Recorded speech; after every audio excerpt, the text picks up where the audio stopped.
Hello, welcome back to Podium Pop. My name is Gracie and I'm here with my co-host Celine. We are back to IndyCar racing. So we have our first IndyCar race recap of the year. We were in St. Petersburg. We're going to talk all about it, talk a little bit about indynxt, talk about qualifying, the practice sessions. I say we just pop the bottle and get right into it. Before we get into it, make sure you guys are following us here on Spotify and YouTube, and then head on over to our socials. We post clips there and other fun videos over on TikTok and Instagram. And actually, Celine and I just made like more like personal TikTok and Instagram accounts. So they are there on our accounts over there. So go ahead and follow those as well. A lot of good content. A lot of good content. All right, should we get into it? Yeah. St. Petersburg. St. Petersburg, IndyCar is back. It has felt like forever because it has been forever. It really has. The last IndyCar weekend of the year last year was in Nashville, which we were able to attend in person, but that was all the way back at the first week of September. It is like crazy to think about that, like, I don't know, like that we were there and like now, I don't know. It's been so long. It feels like a lifetime ago, but that was the last race. Yeah. Until this. So a lot of exciting things going into St. Pete, some team changes that we've kind of discussed. We had a lot of predictions. So if you haven't already checked out our most recent episode, we go through our IndyCar predictions and our F1 predictions. I will say our IndyCar predictions, I was a little off so far. That's okay. We did them based on vibes. On vibes, yeah, exactly. But all in all, like some really exciting stuff for this season coming up. A lot of the rookies. Yeah. I don't know. I'm really excited. I thought you were going to go into something else. No.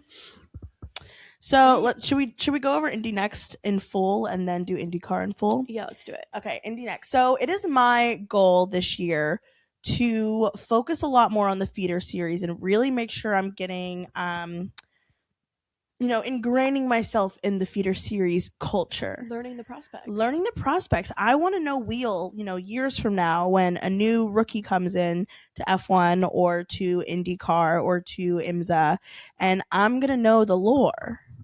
I'm going to know their story. Yeah. So I'm focusing on indynxt today.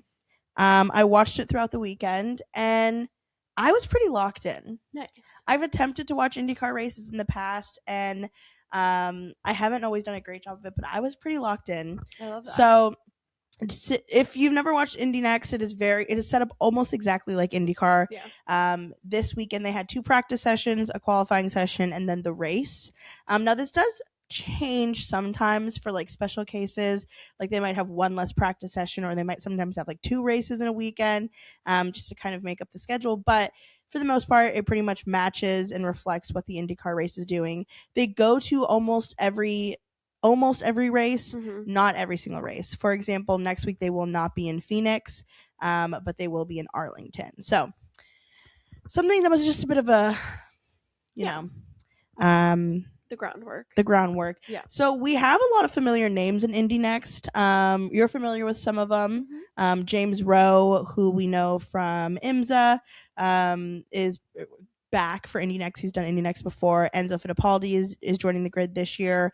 A lot of other names like JM Carrera. Who else? Who else do you know? Miles Rowe. Yeah. Any other big names? No, I'm gonna learn more this year though. Yeah. So looking at the practice sessions, Andretti is looking strong. Now, this is not shocking.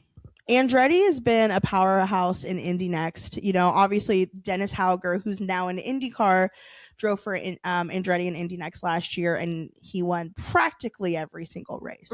Absolutely dominated the season. So no one's shocked to hear Andretti coming in this year and being strong. But Max Taylor, who it is not his first year, it is his, I believe, second year. Now, I don't know if he was with Andretti last year and he just wasn't as successful, or if he's new to Andretti this year, but let me tell you, he came in with a bang. Yeah, he really did. He led in practice session 1, he led in practice session 2, and he got pole position. So that was super interesting. Another strong contender that we saw throughout the weekend is Timek Kucharczyk, who we actually interviewed. So again, if you haven't checked out that interview, make sure you go check it out. It's on our YouTube channel. And he is a rookie. He actually celebrated a birthday this weekend. So when we talked to him, he was 19. He is now 20 years old. Happy birthday. Happy birthday to Mick. But he came in. Was a champion over in the Formula racing over in Europe, but he is new to IndyCar racing. He's, starting his racing career in America. And we got to talk to him a lot. He had some confidence in it, but, when talking with us, you could tell he was still kind of figuring things out. But I think after this weekend, he's figured something out because he did absolutely fantastic as well. And then we also have HMD in general. They have a lot of people on their team that is another team that you kind of want to keep an eye on. Absolutely. We also have Nikita Johnson, who is racing for Cape. Cape is super successful in USF 2000, and this is actually their first year in indynxt. They have, I don't think it's a technical partnership, but it's some type of maybe like a commercial partnership with Ed Carpenter Racing. So they have a very their indynxt car has a very pretty ECR livery. So he's racing there. I believe he's also a rookie. Don't quote me on that. I'm like 90% sure that he's a rookie as well. But he was looking strong throughout the weekend. So super, super exciting stuff. Practice 2, Lockie Hughes, also he was in second right behind his teammate Max Taylor. He also drives for Andretti. So another person you want to keep an eye on. Lockie also did fantastic last season with Andretti. Yeah, he did really good. So I anticipate that will continue this year. But all in all, the race, there were a lot of crashes. This is still indynxt, and this is the first race of the year. We had quite a bit of crashes in some of the practice sessions due to some rain overnight, but also during the race. Chip Ganassi Racing had a rough weekend in indynxt. 3 out of 4 of their cars ended up making contact during the race, and out of those 3 that made contact, 2 of them made contact with each other. Well, you can't win them all. It's the first weekend. Yeah. I'm sure that conversations will be had after. I'd love to be a fly on the wall, though. No, I don't think I want to be a fly on that wall. I want to be a fly on the wall. I want to be in the room when it happens. Yeah, you can go and then let me know. And when I say in the room when it happens, it's Mr. Chip Ganassi yelling at them, probably. I don't know. Maybe he's a little like softer with the indynxt guys. I don't know. I have literally no clue. I don't know either. But it was a great race. The winner, Nikita Johnson, he won for Cape, and he's actually local to the area. So he literally goes to high school like miles from the street course. Yeah. So that's super cool. I hope he had a lot of family there. In second was Max Taylor. So he almost had a perfect weekend with leading the practice sessions, getting pole. He came in second. And then in third is our buddy Mick with HMD. Yeah. So super fantastic. Another person that we always keep an eye on, Enzo Fittipaldi. He did not have a great weekend. He was really good in the practice sessions. I think he was like 5th in one and then 6th in the next. But unfortunately, he had a crash at the beginning of qualifying. They had to rebuild the engine basically, and the new engine that he had for the race, it was really slow on the straight. So that was unfortunate for him, but excited for next week. And that's your really quick rundown on the indynxt weekend. That was a great rundown, Celine. Thank you so much. Any questions? No, I don't have any. Okay, perfect. Well, we'll be keeping an eye on indynxt. Like I said, they won't be racing next weekend at Phoenix, but we'll be busy enough next weekend because we'll have Formula One and IndyCar racing the same weekend. NASCAR is racing there, but they'll be back for the Arlington race. So looking forward to it. Yeah. Should we get into IndyCar? Yeah, let's talk about it. Okay. The boys are back. Exactly. Yeah. What were your thoughts going into the weekend?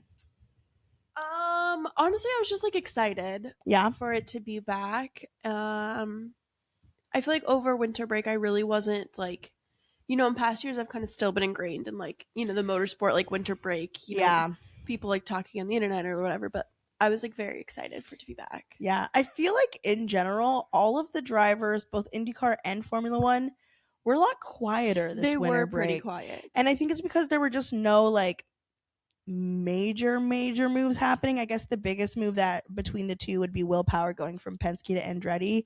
But like 2 years ago, we had obviously, bless you. Excuse me. 2 years ago, we had Lewis Hamilton going to Ferrari. And between that, we had Carlos going to Williams, as well as the whole Red Bull shuffling around.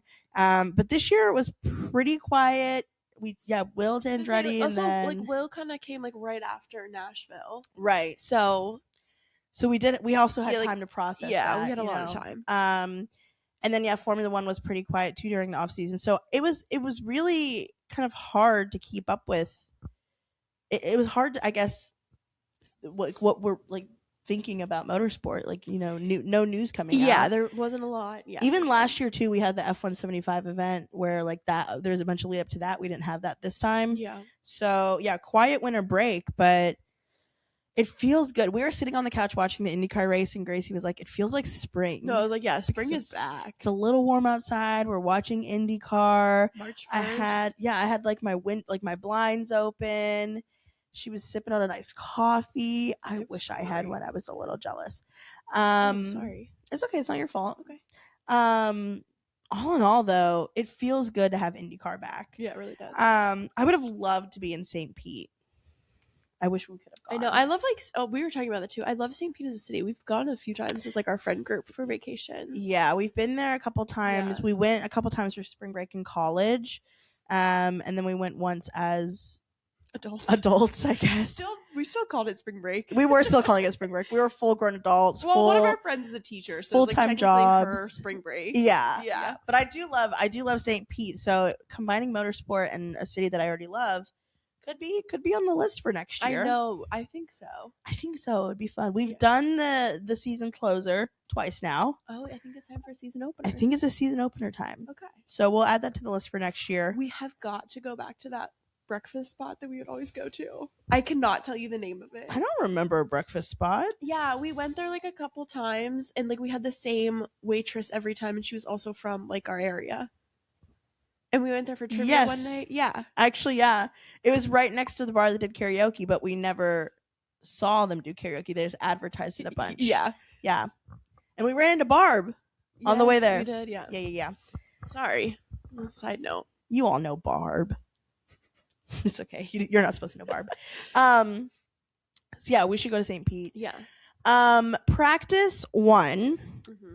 People were rusty. Yeah. That's a good way to put it. And there are obviously a lot of testing sessions. There was Phoenix testing, throughout. There were plenty of chances for them to get in the car. Yeah. But this is the first time they were back in like a IndyCar race weekend. It was their first time in the car. And we had some big dogs struggling. Joseph Newgarden. Yeah. And I'm saying this now. Joseph Newgarden crashed during practice 1. It wasn't even a crash, I would say. He just kind of went into the grass and like slid across it. Mm-hmm. I don't even know if he made contact with the wall. If he did, he like barely tapped it. But that was really the only significant thing he did all weekend. Other than that, it was pretty quiet. Yeah, he was quiet. But yeah, I feel like Joseph just was really quiet throughout the whole weekend. Yeah, he for sure was. We also had a crash from Scott Dixon, mm-hmm. As well as Louis Foster. Really a lot of slipping and a lot of sliding. We see that continue a bit into practice too, but at least there's that excuse of the rain from overnight. So yeah, it rained a lot Friday night into Saturday morning. And even though MX5 Cup and indynxt raced on the track before IndyCar came in for their practice session too, it was still a little slippery. For sure. So much that like a lot of the drivers like waited to get into their car for a long time. Like at one point we were like 15 minutes into the session maybe, and Alex Palou didn't even like have his like helmet on. Like he was just like chilling, I'll wait it out. He's like, no, I'll wait it out. So Will Power was one of the first people to get onto the grid, and he did very quickly slide into the barrier. It was probably a combination with the slippery track, but also he was complaining about his brakes in practice session 1, so that probably didn't help. But not a great way to start. No, his like once again, Andretti career. It's the first race. Like I'm gonna give some grace periods for people. Exactly. Yeah. Alexander Rossi looked really, really strong throughout the session. Like he was like in the top for like until close to the end, until the final runs were put in. So ECR looking strong, but unfortunately Christian Rasmussen did spin. Or I guess he like lost his rear. He did bump the wall, but it ended up being a head-on collision. And the commentators were kind of talking there, like, there's no good crash. Obviously, there's no good crash. Yeah. But if you were to crash, doing a head-on collision where all they have to do is replace the nose cone is kind of ideal. Yeah. Which he actually did a very similar move during the race as well, where he spun. I don't know if it was in the same area, but it was very similar what happened. So that could be something to keep an eye on. But the practice session 2 did end up finishing under a yellow flag due to Kyle Collette. I don't know exactly what was wrong with his car. I don't know if he bumped the wall and then pulled it off because of that, or if he bumped the wall at all, or if he just had a mechanical failure. I'm not sure, but they just showed him pulling off and he parked it in one of the runoff areas. And because of that, it ended during a yellow flag. So a lot of drivers weren't able to finish that last run. Yeah. And so it did shake up the results a little bit. Rinus VK was in first. Okay. Christian Lundgaard in second, and Alex Palou in third. So second and third's not crazy to be there. But Rinus VK being in first, that probably had to feel good going into the first qualifying session. Yeah, for sure. Let's talk about qualifying. Anything for the practice sessions? Anything else? Nope. Okay, qualifying. So we watched qualifying like kind of halfway because we were not home during qualifying. We went to, first of all, our Saturday for us, 60 degrees. Oh, it was beautiful sunny. weather. It was a great day. Our friends were like, let's go. We went to a bar. Yeah. And we went into this bar being like, there's TVs everywhere. We went there. We've been there for a watch party before. Like, maybe they could put the IndyCar race on one of the TVs for us. We could just take a small little measly TV. Our city's soccer team was playing, so it was everyone was wearing soccer gear. I think it was like there was a watch party. So we walked in and we were like, oh shoot. We watched on our phone because of that, and we weren't able to watch with sound. So we missed probably a little bit from qualifying. Yeah. But one thing that I couldn't miss, even without sound, is DCR. Dale Coyne Racing. What did you do to those cars over winter break? No, I don't I'm so excited too. I'm so excited. The cars were looking so strong. 2 DCRs in the Fast 6. Hello. And one of them being a rookie. And also another one being a guy that's come in and he hasn't done open wheel racing in a couple of years. Yeah, that's very true. So to have these two drivers come in, it's the first time they're driving a Dale Coyne Racing car in recent times, and to do so fantastic in your first race weekend, I'm excited to see what happens. I'm excited. Dennis did fantastic. I predicted that out of the 3 rookies, Kyle Collette would do the best because of taking into consideration the fact that, Dennis, even though he's a strong driver, he'll be in a Dale Coyne Racing car. I take that back. The Dale Coyne Racing cars, I think he's gonna get a race win. I really think Dennis is gonna get a race win this year in a DCR. I stuck with him. You were adamant about that. But I said on the other episode, you had made some really good points about. I did. Yeah, okay, yeah. I had go watch it. I explained myself well. Yeah. And I am excited to see what Kyle Collette can do this year. But yeah, I wish I would have known how strong the DCRs were going to be. I maybe would have changed my opinion.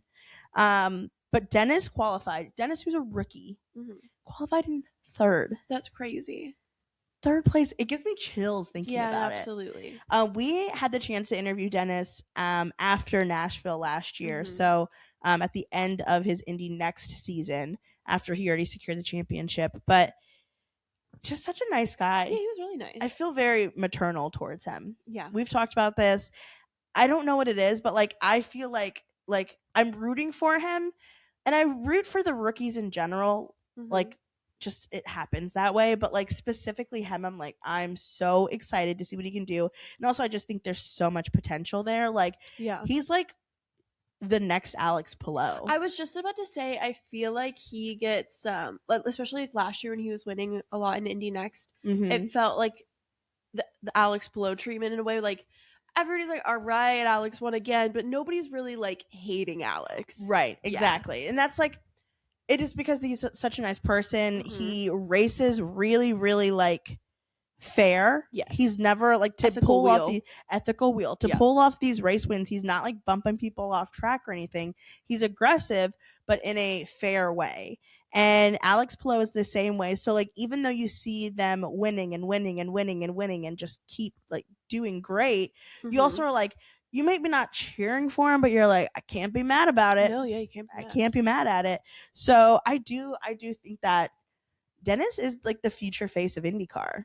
I would agree. And I was actually watching during the indynxt race, we were kind of talking about how out of the top 3, or the commentators, me and the commentators, Yeah, for sure. we're talking, it was me, Jack Harvey, and Connor Daly just discussing things. You guys were in the booth together. We were in the booth together. Yeah.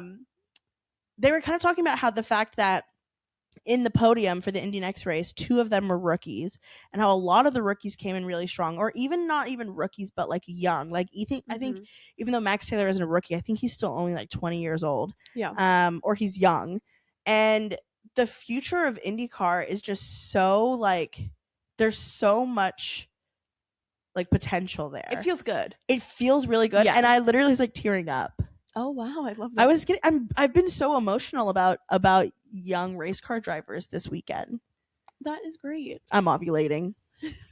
Well, that's got to be it. That'll yeah. do it. But like, I don't know. Like, I'm just so excited, and it just makes me so happy for IndyCar. And I think that a lot of times there's this whole like debate over like IndyCar versus NASCAR versus Formula One, and how IndyCar gets kind of left behind a lot, or forgotten, or just not as like popular or like widespread. But I think that at the rate that we're going, like, we're not there yet, but we're on the way there. We're gonna get there. And I think with the people that we're bringing into the feeder series, and how they're actually like nurturing it and actually like using it for what it's set up for, unlike maybe F2, that's what's going to bring long-term success to IndyCar. So yeah.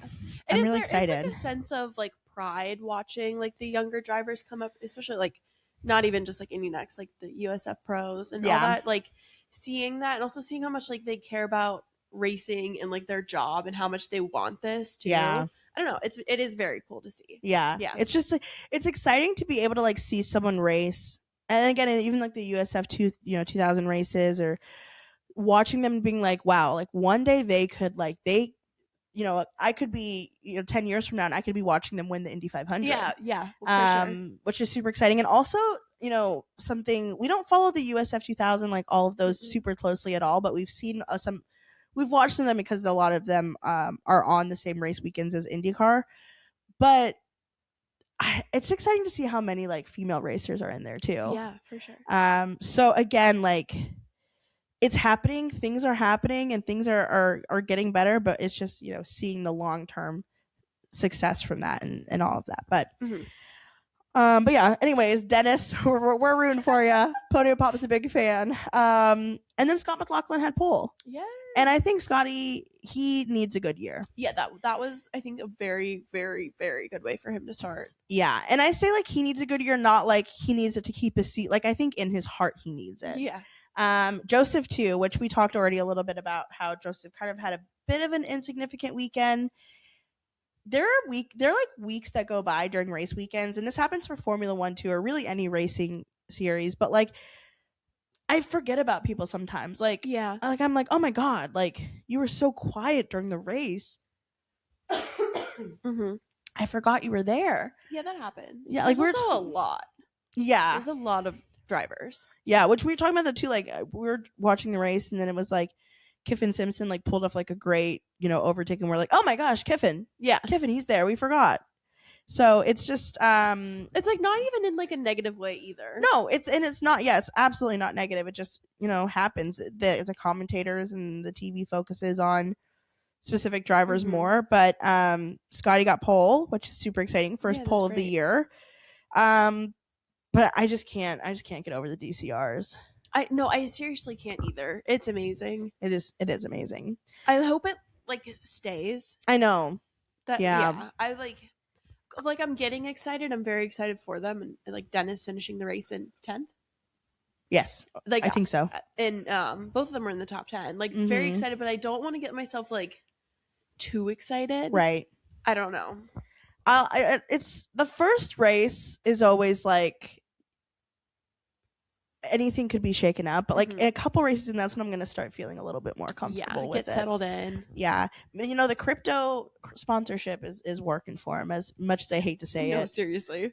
What like money did that crypto sponsorship bring in? I don't know. I was thinking that too, like the event they put on in Nashville last year.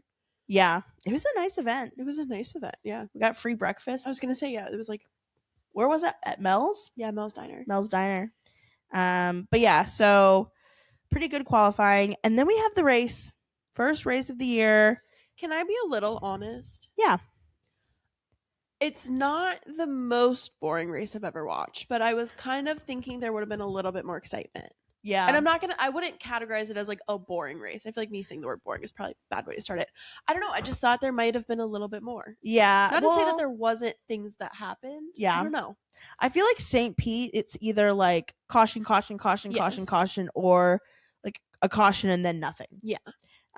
There's always at least one, especially with the first turn being after the straight. But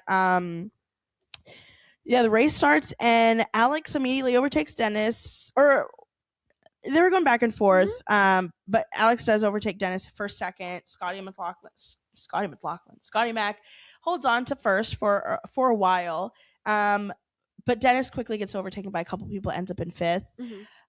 I'm still, I was a little nervous at first. I really just wanted him not to get bumped and not to be taken out, because it's super easy to happen in turn one.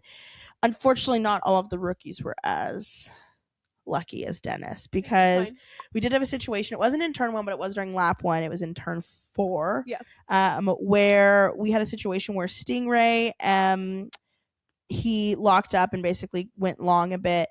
Ferrucci ran into him. Mick ran into Ferrucci, and Mick quite literally ended up on top of Ferrucci's Mick was just car. like that. We kept saying that during, like, he was just an innocent bystander in this. Yeah, Mick. There was nowhere for Mick to go. Mick also just like didn't want to get out of the car for a hot second. Yeah, so like, no, please, no. It was unfortunate because like there's all this hype about him coming over and racing in Indycar, and he's put in so much work over the winter break, and it's just not a good feeling to start the season that way. Because at the end of the day, like, all these drivers want to do is they just want to race. They just want to be in the race. They want to be in the mix of it. So to be taken out and basically have to just sit there for the rest of the race, it's gotta suck. It's gotta suck so bad. So bad. So very quickly, both Ferrucci and Mick were out of the race. Stingray was able to get his car back going, even though it was kind of his fault. It's fine. He said, "Let me just back out of here really quick. Let me just back in." We had a couple more slides and bumps and bruises. Willpower unfortunately bumped the wall, and he got out. There's also he did eventually come back in, but he was quite a few laps down. David Malukas also had an incident where he his tire. Well, we actually had a couple of tire incidents, but David Malukas' tire, I don't know if there was a puncture or what happened, but his tire deflated and then like kind of disintegrated and was flopping around. He was able to get back to the pits. He was able to put on a new tire, but he was kind of far behind from there.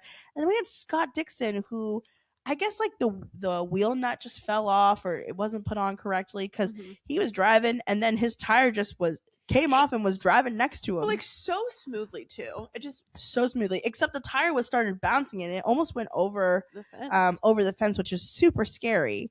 Because that could have taken someone out. Yeah. If it did go over the fence, it pulled Kyle's tire from the Indy 500 a couple years ago, where it thankfully missed the crowd. But a lot of tire issues. Yeah, a lot of tire issues.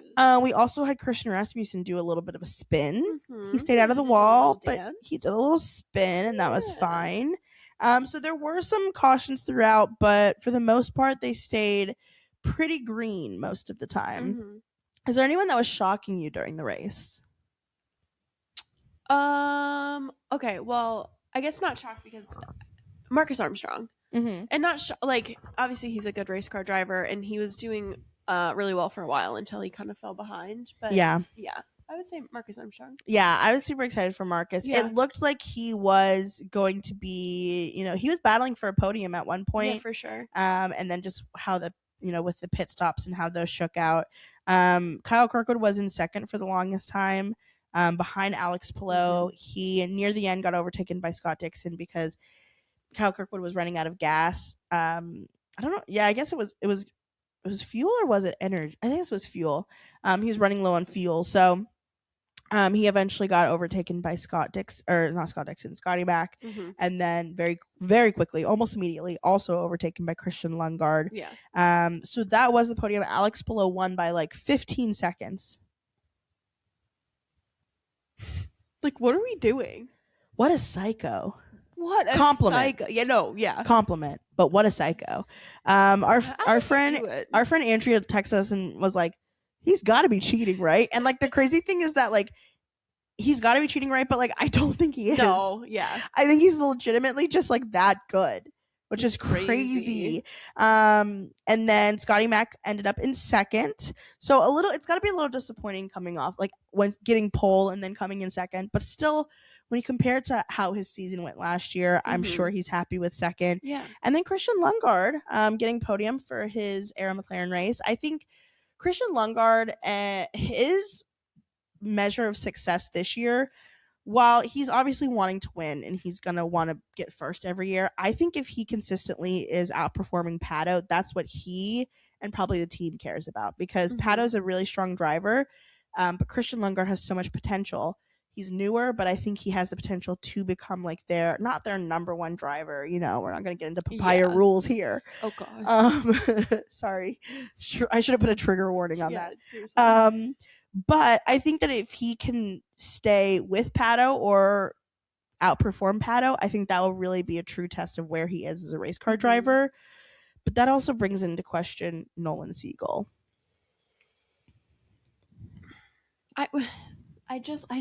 We've talked about this before. I feel bad for him. Right. But he needs to be performing better. He's not performing up to where that the team is. And, Christian just got a podium and Pato was fifth. Yes, fifth. He's not performing where he needs to be. I know he knows this. Like, what we're saying is not anything new. Like, he knows this. The team knows this. I don't know. And I think Nolan Siegel is just, once again, a really likable guy. Absolutely. He's young. He's had a lot of success in sports car racing. So it's hard to sit there and be like, you don't deserve your seat. Yeah. And he's done some fantastic races, but he's not consistent enough. No, he's not consistent. If this was the same situation for a JHR or an RLL or even an ECR, like we'd be like, okay, like there's potential there. He's successful during some of the races. We're good. But Arrow McLaren wants to be, the Penske and the CGRs and the Andretti's. And if they don't have a full, strong lineup between the three of them, they've got to move on. Now, this is only the first race of the year. There's plenty more for him to prove himself, and I hope he turns it around. But if he doesn't soon, could there be potential that they do a mid-season, or do you think that they're like, they've learned their lesson, they're going to get away from that? I want to have faith that they wouldn't do a mid-season. I feel like kind of PR wise, it would be horrible for them to do a mid-season. I don't know how they recovered PR wise from the last time. I literally don't know how. They've got some good they've got the benefit of having the McLaren name behind them, for sure. And all of the like McLaren F1 fans like who loosely follow IndyCar there, and also Pato does a lot of the legwork with keeping the PR strong there. But I'm surprised that they bounced back without being like basically labeled as the number one enemy. And you know what it is the fact that that was happening at the same time that all of the Penske cheating drama and the Penske that's true, all of that the last couple of years too, where Penske was like, okay, they're the number one enemy. They're the number one enemy. Arrow McLaren got really lucky with the timing of it. Yeah, I like, seriously, they got so lucky. I don't know. I don't know. I guess maybe they could recover again. I don't know. I think I would want to see Nolan finish the season and the whole thing and see how he does before they make a decision. Right. Do I actually think that's going to happen? No. Yeah, I mean, and I get it too. Like, I don't want them to do a mid-season swap, but if Christian and Pato are performing and performing and performing every week, and they're losing out on major points with Nolan, I'm sure that they're gonna get also pressure probably from Chevy too. I understand the business side of things a lot for sure. They're gonna get pressure from Chevy. They're gonna get pressure from sponsors. They're gonna get pressure from, Zach Brown at McLaren. Like, but the question is who would they replace? I him was just with? about to ask that. Like, would they put someone just in there temporarily until the following season, and maybe they sign one of the, the other? I mean, I assume Dennis is going to Andretti, but maybe they sign in someone from indynxt. I don't know. Maybe I was just thinking Dennis. What if they swooped in and tried to take him away mid-season? Not mid-season. You think? I think that there's no question that Dennis is going to Andretti. I mean, yeah. I feel like 100%, but I wouldn't be shocked if they tried. Yeah. To get him. Get him an offer. I don't know. It's very interesting. Well, but also we learned that Christian Lundgaard had his contract signed for 2025 with McLaren, back in 2023. Yeah. So I wouldn't be surprised if they had somebody locked down already for the next year. Do you think? And I guess that brings in the question: do you think that Dennis is already signed for Andretti next year? Oh, maybe. And maybe they are just kind of waiting to see where they want to slot him. Like, are they gonna?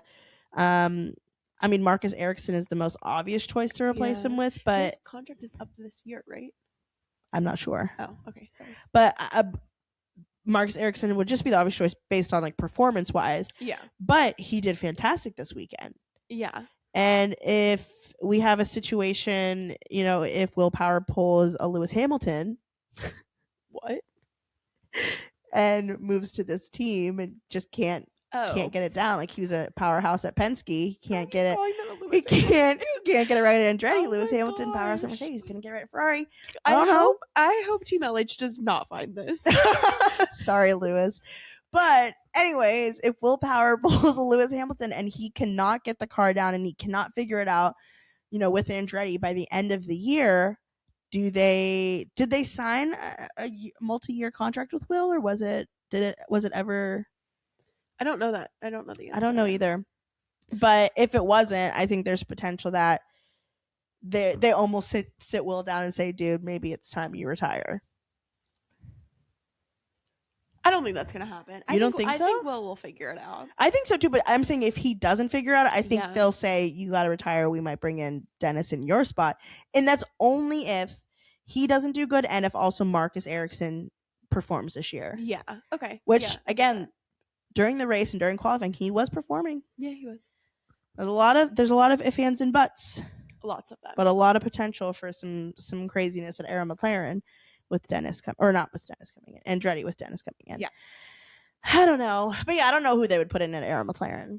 No, literally no clue. I have a really long-term theory that I would love for Enzo Fittipaldi to end up at Arrow McLaren, but I feel a little silly saying that after this race weekend. Mm-hmm. So catch me in a couple weeks after Enzo has a good race weekend, and I'm gonna go 10 toes down on that, double down on that theory, and I'm gonna say it a little bit more with my chest. Okay. But as of right now, I'm just kind of throwing it out there. Yeah, that's so fair.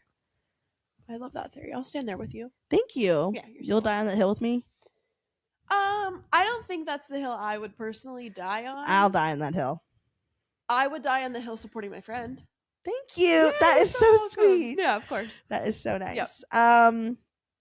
But yeah, I mean, great race. It was a little the first half. I think it was kind of up and down exciting, and then at the last couple of laps, it was exciting with Scotty and Christian, and I mean Alex he pulled away, but Scotty, Christian, Kyle, and Pato kind of battling for the 2 podium spots.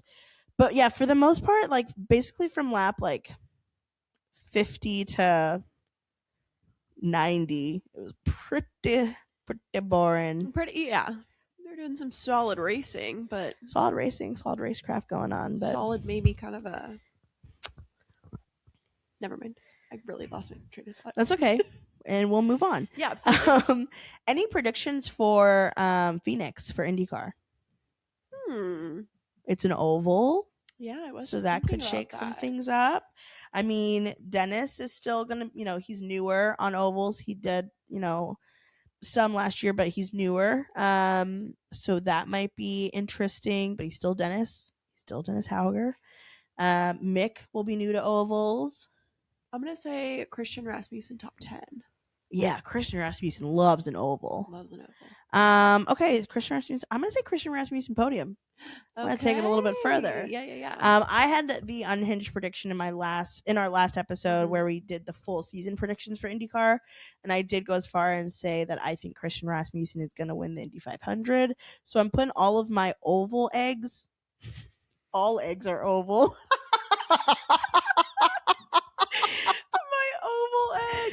My eggs, I'm gonna put all my eggs in my basket, but it's just the eggs surrounding oval races. Yeah, that's so fair. In my Christian Rasmussen basket. Yes, absolutely.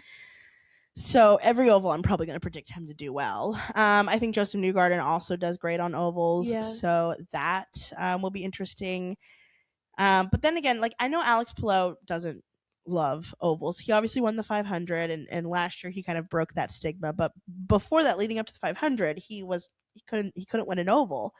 So I think he's gotten over that stigma. And I think he's almost gotten over that little hump to where he's still Alex Palou. He'll still be in contention for sure a win next weekend. But I don't know. I'm excited. Yeah, I'm very excited. A reminder that if you plan on watching the IndyCar race, it is on Saturday. Yes. Because the NASCAR race is on Sunday. So if you want to watch the IndyCar race, make sure you tune in for Saturday. We'll still release the schedule with all of the timing for it, so you know what to expect. It'll be in Eastern Standard Time, not track time. Yep. But yeah, exciting weekend. indynxt will not be there. But F1 is back next weekend. Yeah, we have a busy weekend. You'll be out of town at a hockey game? Yeah, I'll be all of Saturday. I'll be gone. Yep. It's gonna. The scheduling for everything is gonna be off. No, it's gonna be so off. Also, F1 qualifying will be Friday night into Saturday, and then of course I'm gonna stay up to watch that. Yep. And then I'm leaving pretty early on Saturday morning. Yeah. So, you're gonna be tired. I know I'm gonna be tired. What time do you think you don't think you'll be back for the start of the Australian race? The game's at 7. 7. And it's 2 hours away. Oh yeah, no. You Yeah. won't be back. You'll be watching in the car. Yeah. Yeah. The timing because of Australia is gonna be crazy wackadoodle. Plus, with the first race weekend back for F1 always has it's just nonstop news, drama news, so much stuff going on, which I'm kind of excited for. We also have Colton Herta's debut in Formula 2. So, oh, I'm gonna have to be locked in on Formula 2. That's gonna be even crazier. I'm gonna have to start. I'm gonna have to tonight. I'm gonna have to go to bed early. I'm gonna have to start early. Start saving up your sleep hours. Bake my sleep. Yeah. Which actually, I think Australia will be one of the few race weekends where the F2 race times are going to be more convenient for us to watch. Yeah, I remember when I watched Australia 2024, it wasn't bad because it's always F2 always races before F1. And F2 or F1 is super late for us. Yes. So F2, I expect, again, I don't know, but I expect to be more 9 p.m., 8 p.m. Yeah. Versus the F1 stuff starts at 11 p.m., midnight, that kind of stuff. Yeah. So it might actually be one of the easiest F2 weekends for us to watch of the year. Oh, spoiler. I really hope that it's on while I'm at the hockey game so I can be guys, I hope Colton Herta wins his first F2 race, and they can be we're at a Columbus Blue Jackets game. Keep an eye out for that TikTok comment on her TikTok page. And who am I gonna ask to film that with me? Lauren. Well, yeah. Yeah. Or Darian will probably film it with you too. Yeah, that's true. But yeah, so and F3 is back too. I probably am not gonna watch F3 this year. I'll keep up with the results, but I don't have any stock in the game. I'm running out of brain space. Yeah. My brain is my tummy. My tummy made a crazy noise. My tummy's making room for my brain's already at full capacity. There's no way that Mike's picked that up, but that was a crazy noise. It was a crazy noise. Yeah, so I can't do F3. Yeah, it's hard. We're doing it a lot. Yeah, and then a couple weeks after that, IMSA's back at Sebring. Yay. So that's gonna be fun. I don't know. I'm so excited. Yeah, it's gonna be. I'm so excited. Racing is back. Yeah. Okay. I don't know. I'm just getting. I'm getting pumped. Are you getting teary-eyed again? No, not this time. Okay. This is more like a woo, woo, woo. Oh, okay. Less of a Oh, you know? That was a great way to describe it. Thanks. And you understood exactly. For sure. Any other thoughts for the St. Pete race weekend? No. Other than I miss Colton Herta. I do miss Colton a lot. It felt weird him not being there. Yeah, it really did. Actually, now that I'm thinking about it, doesn't daylight savings start this coming weekend? Oh. So won't the times be messed up? Wait, I'm almost positive daylight savings starts next weekend. That's just another hurdle. I'm gonna need your help. Oh, wait. Making the schedule. Yep, daylight savings is Sunday, March 8th. Oh my gosh. But doesn't it go into effect 2 a.m. so it'll happen after or like during the race or after the race? Yeah, okay, so it will happen after the race. Okay. That'll be okay. Whew. That'll be That's a relief because do we get an extra hour of sleep or less? I think we lose sleep, don't we? Spring forward, fall back. That means nothing to me. You spring forward an hour? I think we gain an extra hour. Spring because forward an hour. It would be 3. Right now it's 4 p.m. and it would be 3 p.m. This always confuses me. My brain hurts. Guys, well, will someone tell us in the comments? Do we lose an hour of sleep or do we gain an hour of sleep? Just let us know. Please. Nikki, let us know. We're going to start asking Nikki questions. Like, Bella, do you know this? Nikki, do you know? Yeah. It always confuses me. Yeah, it is really confusing. But I'm glad it happens after the race, but then that will affect the times for the NASCAR race too. But I assume that the broadcast timing, it should be fine. For that. Everything should be fine, guys. Let's not panic. It was us doing panicking. We were panicking. Yeah. Let's not Sorry, panic. We didn't mean to. We'll make the schedule. We'll double check it. We'll send it to some people that are maybe a little smarter than us to confirm it as well. Once we figure out before if we go put it out, forward or back, it's over. It's over. We're over. Good. Yeah. Okay. Well, thank you. Anything else? I don't think so. Thank you so much for listening to the episode this week.